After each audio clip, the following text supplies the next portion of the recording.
எல்லோரும் எப்படி இருக்கீங்க? இன்றைக்கி நம்ம எதை பற்றி பேச போகிறோம் அப்படின்னு பார்த்தீங்கன்னா, இப்போ என்ன ஆகிட்டுருக்கு, இப்போ ரீசெண்டாக என்ன ஆகுது, பெட்ரோல் டீசல் கேஸ் இந்த பிரச்சனை, இதை பற்றி தான் நம்ம பேசிகிட்ருக்கோம்.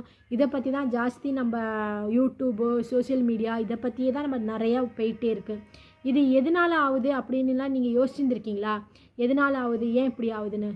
ஏன் இப்போ நானே உங்களை கேட்குறேனே, இப்போ நம்ம காரில் போகும்போது இந்த பெட்ரோல் எங்கேருந்து வருதுன்னு நம்ம யோசிச்சுருப்போம். அப்போல்லாம் யோசிச்சுருப்போம். இப்போ ரொம்ப யோசிக்கிறோம்ல. இப்போ அதெல்லாம் எதனால் வருது, எப்படி வருது அப்படின்னு. அது அந்த ஆரம்பிக்கிற பகுதி தான் இருக்குல்லங்க, அதுதான் வந்து நம்ம ஹோர்மோஸ் கடல் சரிவு அப்படின்னு சொல்கிறோம். அந்த இடம் ரொம்ப பெருசுலாம் கிடையாதுங்க. அது வந்து ஒரு சுமார் 32 கிலோமீட்டர் தான் அகலம் இருக்குது. அது வந்து ஒரு சின்ன குறுகிய பாதை தான். அது ஆனால் உலகத்தில் ஒரு கதையே நடக்குதுன்னு சொல்லுவாங்க. அது வந்து ஒரு பெர்சியா வளைகுடா, ஓமோன் வளைகுடா, இந்த 2 நாடுகளை இடைக்கும் ஒரு கடல் சரிவுன்னு சொல்கிறாங்க. அது ஈரானுக்கும் ஓமோனுக்கும் 2 நாடுக்கும் இடையில இருக்குது. அந்த இதுக்கு இடையில ஒரு கடல் பகுதி, சின்ன ரூட்டு போகுது, கடல் பாதை. அந்த ரூட்டு வழியாக தான் வந்து நம்மளுக்கு எண்ணெயெல்லாம் வந்து எடுத்துகிட்டு போகிறாங்க.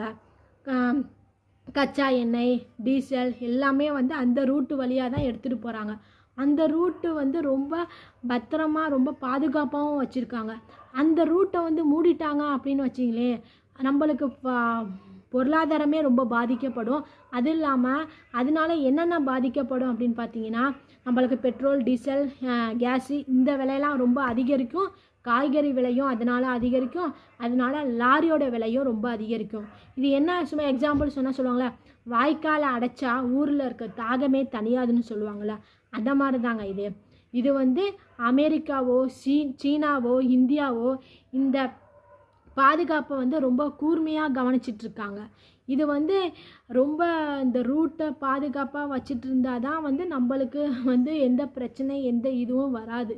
அதனால் வராது. இதுதாங்க வந்து ஹோர்மோஸ் கடல் சரிவு அப்படின்னு சொல்கிறோம். இப்போ உங்களுக்கு புரிஞ்சா? ஹோர்மோஸ் கடல் சரிவு அப்படின்னா எது மூலியமாக, எந்த வழியாக, எப்படி என்னென்ன டீசல் பெட்ரோல் இதெல்லாம் வந்துட்டுருக்கு, அந்த சின்ன பகுதி தாங்க. அந்த சின்ன பகுதியை மூடிட்டாங்கன்னா நம்மளுக்கு பொருளாதாரம் ரொம்ப பாதிக்கப்படும், ரொம்ப கஷ்டத்தையாகும். இப்போ ரீசெண்டாக எப்படி எவ்வளோ கேஸ்னால எவ்வளோ பிரச்சனை எப்படி ஆகிட்டுருக்கு பார்த்தீங்களா? இதை பற்றி தான் இப்போ பேச முடிவு பண்ணோம். தேங்க்யூ காய்ஸ், பாய். கொஞ்சம் ரொம்ப இதாகிடுச்சா? கொஞ்சம் நல்லா இதெல்லாம் கட் பண்ணியிருந்தாமா?